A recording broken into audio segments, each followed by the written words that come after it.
नमस्कार, ओंकार आवामी में आपका स्वागत है। आपके साथ मैं हूं रेखा मिश्रा। बुलेटिन में सबसे पहले बात करेंगे दिल्ली विधानसभा चुनाव की।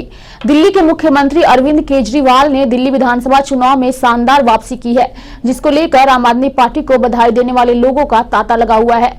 पश्चिम बंगाल की मुख्यमंत्री ममता बनर्जी ने अरविंद केजरीवाल को बधाई दी और कहा कि धर्म और विभाजनकारी राजनीति का दांव खेल रहे नेताओं को इस संकेत को समझना चाहिए कि जो अपने वादे पूरे करते हैं, जीत उन्हीं को मिलती है। बता दें कि दिल्ली चुनाव में मुख्य मुकाबला आप, बीजेपी और कांग्रेस में था, जिसमें कांग्रेस अपना खाता तक नहीं खोल पाई, तो वहीं बड़े बड़े दावे करने वाली बीजेपी भी काफी कम सीटों पर सिमट कर रह गई। वहीं दिल्ली विधानसभा चुनाव के चुनाव परिणाम में आम आदमी पार्टी की बम्पर जीत पर राजधानी रांची में भी आम आदमी पार्टी के कार्यकर्ताओं में उत्साह दिखा। उन्होंने यहां खुशियां मनाई। दिल्ली में फिर से एक बार अरविंद केजरीवाल को मुख्यमंत्री बनने पर बधाई और शुभकामनाएं देते हुए सत्य की जीत और भाजपा की हार पर आप पार्टी के झारखंड के प्रदेश अध्यक्ष जयशंकर चौधरी ने बताया कि देश में बांटने वाले की राजनीति को हिंदुस्तान की जनता ने नकार दिया है। देखिए, एक्चुअली भाजपा का राष्ट्रवाद हम लोग शुरू से बोलते आ रहे हैं कि फर्जी राष्ट्रवाद है। और फर्जी राष्ट्रवाद का मतलब ये कि लोगों को जो घृणा की राजनीति से और जो तफरका करने वाली राजनीति से प्रेरित होकर के लोग वोट करते थे और उनका जो है उस चाल में फंसते थे। दिल्ली में लोगों ने सीधा रिजेक्ट किया, सीधा काम की राजनीति को, वहाँ जो अरविंद केजरीवाल के द्वारा काम किया गया था। और अरविंद केजरीवाल का जो कह रहे हैं कि राजनीति हम बदलेंगे, उसका एक उदाहरण देखने के लिए मिला कि उन्होंने साफ कहा कि यदि हमने काम किया है तो वोट दीजिए, नहीं तो नहीं दीजिए वोट। और ये शायद हिंदुस्तान के किसी लीडर में इस तरह का वोट मांगने का, अपील करने का हिम्मत नहीं आज के दिन में होगा। इसलिए कि हिंदुस्तान की राजनीति बहुत ही बुरी तरीके से बेपटरी हो गई है।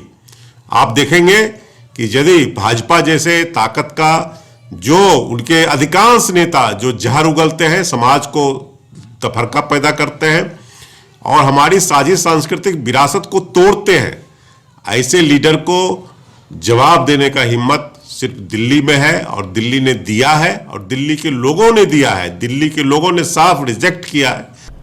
बात करेंगे झारखंड के मुख्यमंत्री हेमंत सोरेन की। मुख्यमंत्री हेमंत सोरेन ने मंगलवार को लगातार दूसरे दिन सरकार के विभिन्न विभागों के कार्यों की समीक्षा झारखंड मंत्रालय में की, जिसमें सबसे पहले ऊर्जा विभाग की समीक्षा की गई। इस समीक्षा बैठक में मुख्य सचिव डॉक्टर DK तिवारी, विकास आयुक्त सुखदेव सिंह, ऊर्जा विभाग के अपर मुख्य सचिव एल ख्यातगे, बिजली वितरण निगम लिमिटेड के MD राजीव अरुण एक्का, ऊर्जा उत्पादन और संचरण निगम लिमिटेड के MD निरंजन कुमार, इसके साथ ही मुख्यमंत्री के OSD गोपालजी तिवारी तथा अन्य अधिकारी उपस्थित थे।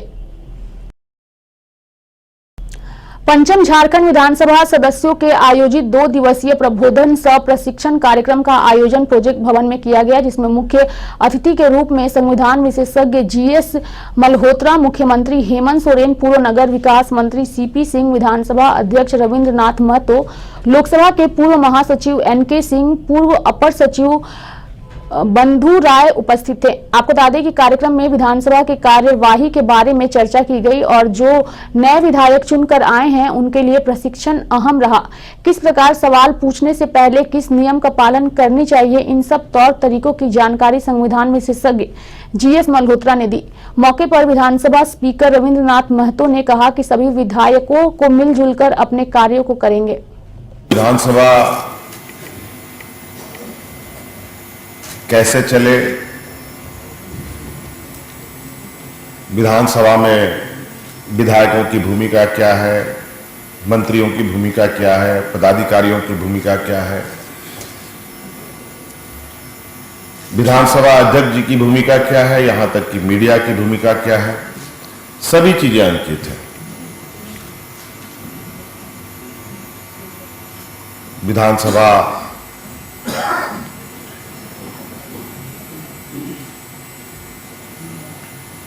हर राज्य का वो सर्वोच्च स्थान है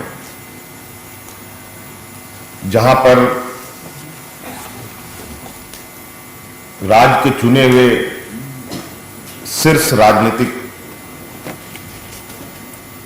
और जनप्रतिनिधि सदस्यगण बैठते हैं। और विधानसभा के माध्यम से सरकार और विधानसभा के विपक्ष के सहयोग से राज्य में एक बेहतर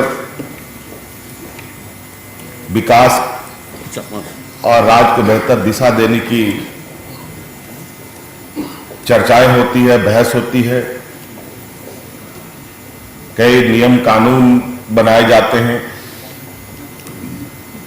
उन सब विषयों को लेकर सत्ता में मौजूद पक्ष और विपक्ष दोनों की बहसें भी होती है, डिबेट भी होता है। इसके अलावा माननीय सदस्यों को अपने अपने विधानसभा के अंतर्गत और राज्य के अंतर्गत हो रहे गतिविधियों पर सवाल पूछने का भी अधिकार होता है। उस पर सरकार की तरफ से जवाब भी आता है। कई सदस्य संतुष्ट भी होते हैं, कई सदस्य संतुष्ट नहीं भी होते हैं। व्यवहारिक रूप से चीजें अलग होती हैं।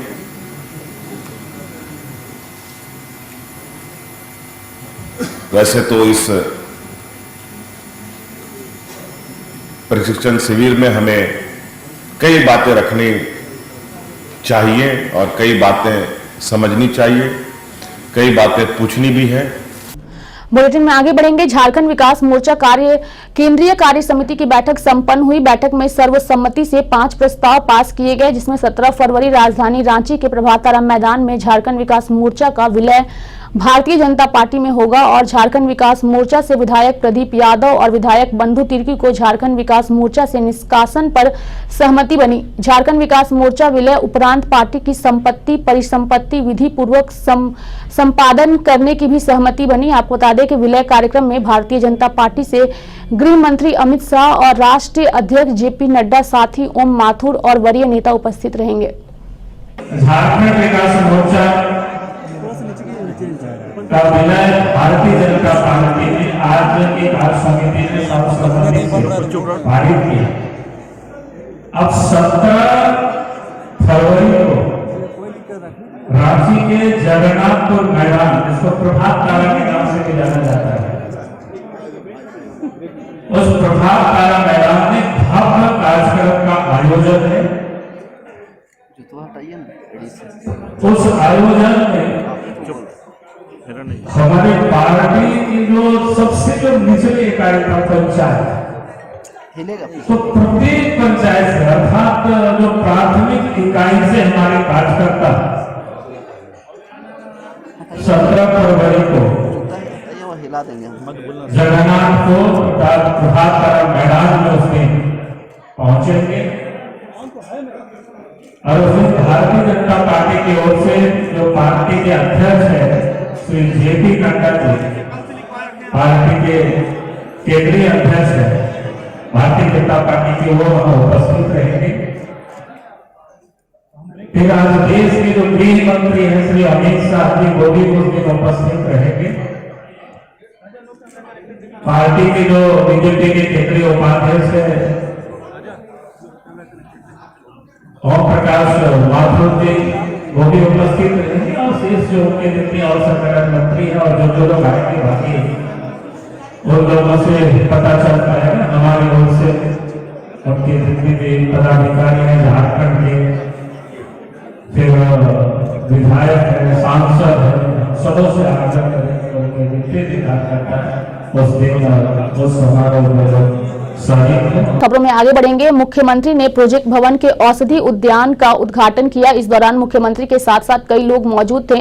उद्घाटन के बाद मीडिया से बात करते हुए हेमंत सोरेन ने कहा कि प्रकृति के अंदर अनेकों ऐसी चीजें हैं जो मनुष्य जीवन के लिए काफी उपयोगी हैं। विभिन्न प्रकार के औषधि पेड़ पौधों में रोग निवारण शक्तियां निहित हैं। आने वाले समय में इस प्रकार की औषधि उद्यान राज्य में और विकसित हो, हमारी सरकार इस पर कार्य करेगी। आज प्राकृतिक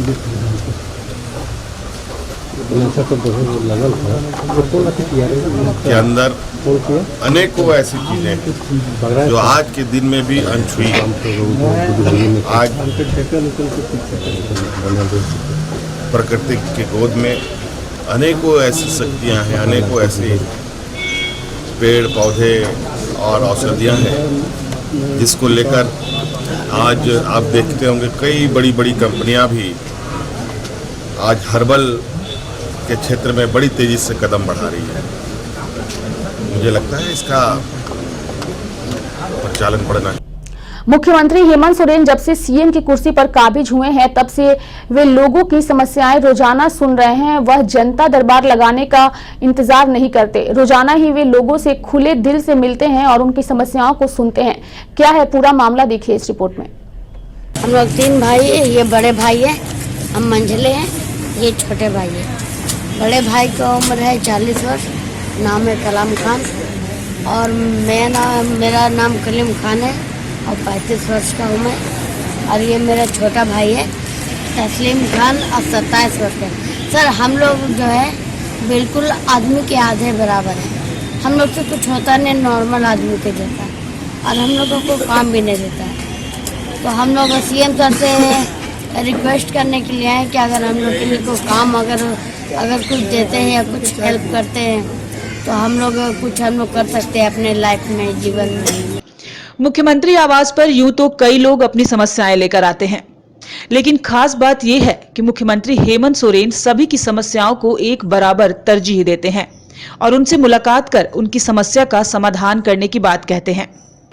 अब इन तीनों भाइयों का ज्ञापन मिलने पर मुख्यमंत्री इनके लिए क्या कुछ करते हैं, ये देखने वाली बात होगी। ओंकार आवामी के लिए रांची से प्रतीक सिंह की रिपोर्ट। आगे बढ़ेंगे। झारखंड में उग्रवादी समर्पण नीति के तहत सरेंडर करने वाले उग्रवादियों को सरेंडर नीति के तहत राहत नहीं मिल रही है।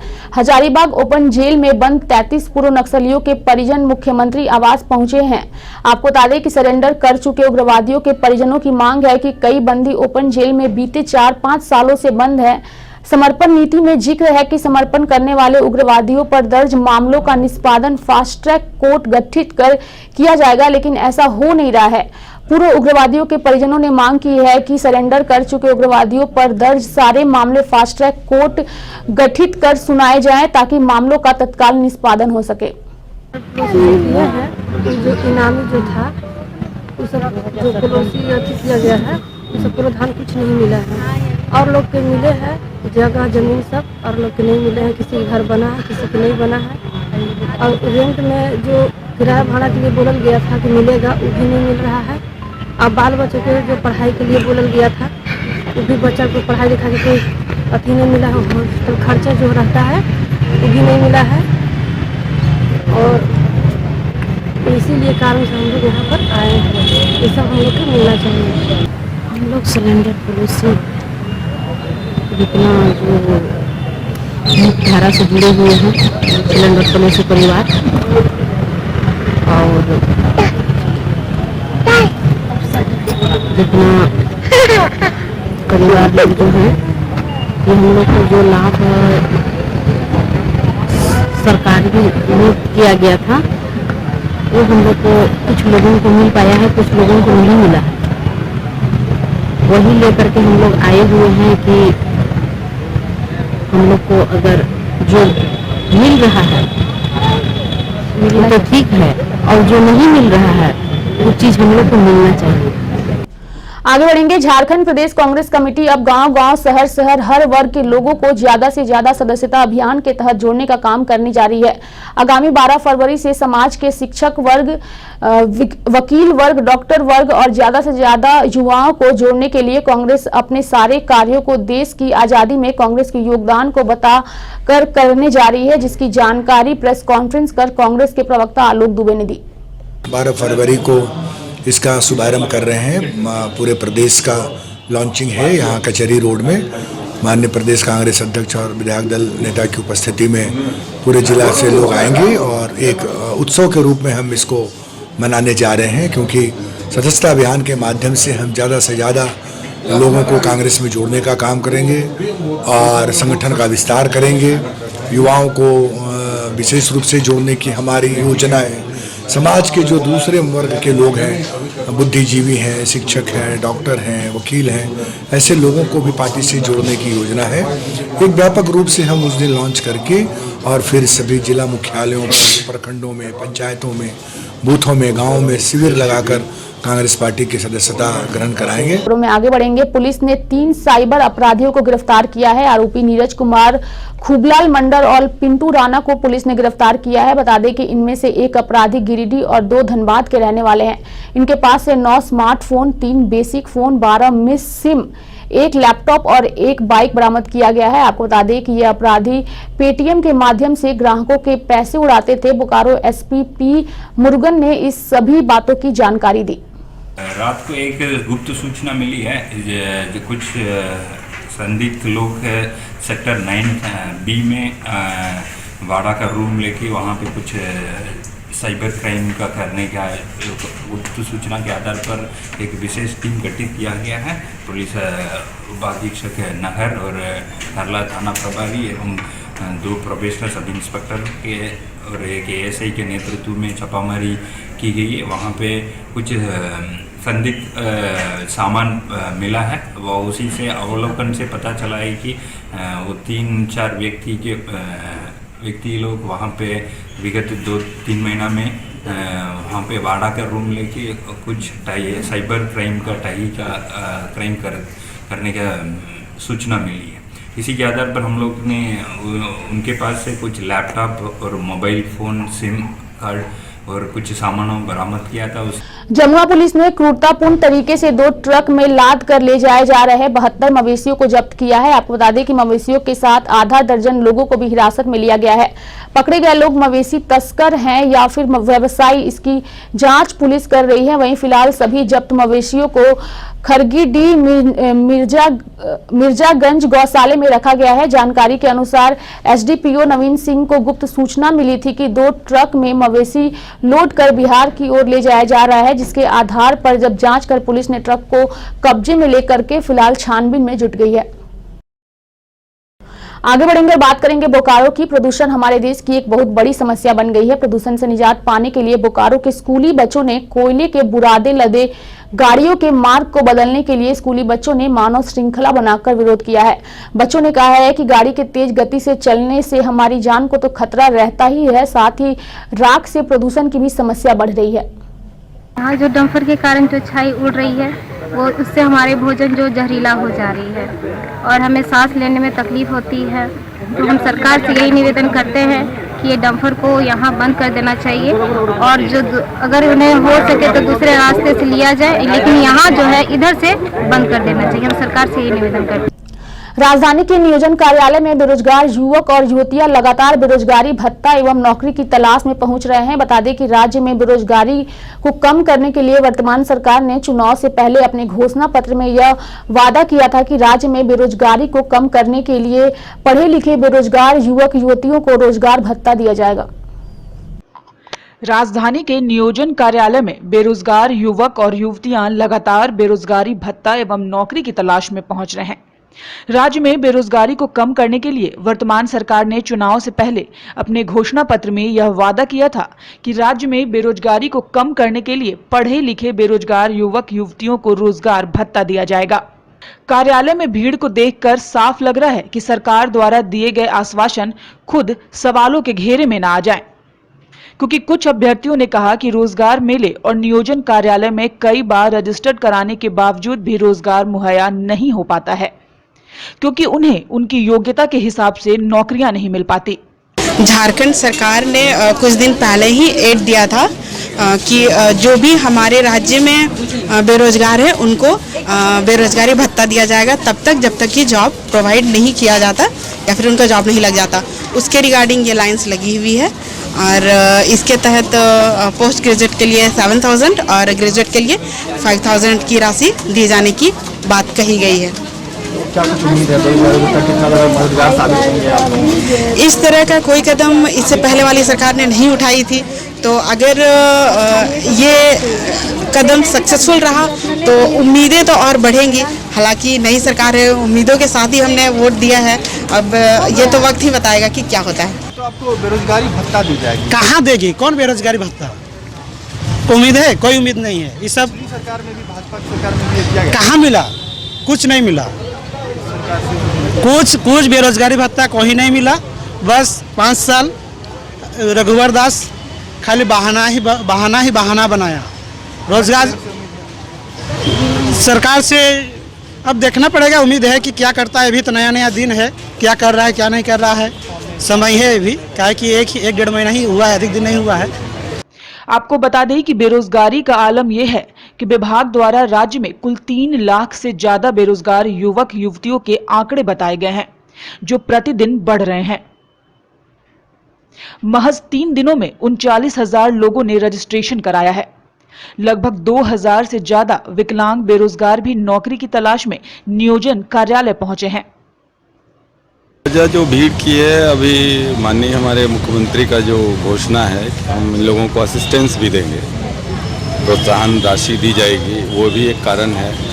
रोजगार मेला भर्ती कैंप के जो आयोजन यहाँ इनके द्वारा हम लोग के द्वारा किया जाता है, उसमें जो बच्चे हमारे यहाँ रजिस्टर हो जाएंगे तो उनके रजिस्टर्ड मोबाइल पे उनको मैसेज चला जाता है कि फलाने दिन आपके योग्यता के अनुरूप मेला का आयोजन किया जा रहा है या भर्ती कैंप का आयोजन किया जा रहा है।